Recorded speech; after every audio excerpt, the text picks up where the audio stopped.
अपने आपको ये सारी कहानी बताई, लेकिन आपको ये भी बताते हैं कि आखिरकार द्रूज समुदाय है क्या। द्रूज समुदाय एक अल्पसंख्यक धार्मिक और जातीय समूह है जिसकी जड़ें इस्लामिक इतिहास में है, लेकिन आज ये एक स्वतंत्र और रहस्यमय धार्मिक परंपरा के रूप में जाना जाता है।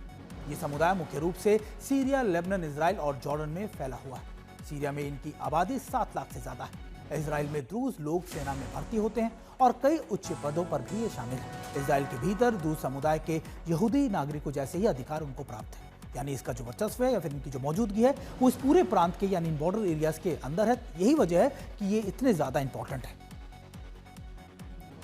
और देखिए, ये खास बात ये भी कि इजराइल हमेशा से चाहता है कि द्रूज कम्युनिटीज को कंट्रोल यहां पर उनका रहना चाहिए। आपको याद होगा पिछले साल जब गोलान हाइट्स में एक हिजबुल्ला की तरफ से एक मिसाइल एक प्लेग्राउंड पर आके गिरी थी जिसमें कुछ बच्चे मर गए थे, कुछ लोग मर गए थे, वो द्रूज कम्युनिटी के थे। और खुद नेतन्याहू वहां पर जाकर द्रूज कम्युनिटी से मिले, उन्होंने उनके साथ खड़े होने की बात कही और शायद यही पोस्टरिंग अब वो दोबारा से इजराइल दिखाना चाह रहा है, क्योंकि इजराइल को ये लगता है कि अगर ये कम्युनिटी इजराइल के साथ में आ गई, चाहे वो सीरिया के अंदर मौजूद हो, चाहे वो लेबनान के मौजूद हो, वो निश्चित तौर पर उनके अचीवमेंट या फिर आप कह सकते हैं कि ईरान के प्रॉक्सीज को कंट्रोल करने में इजराइल की बहुत मदद करेगी।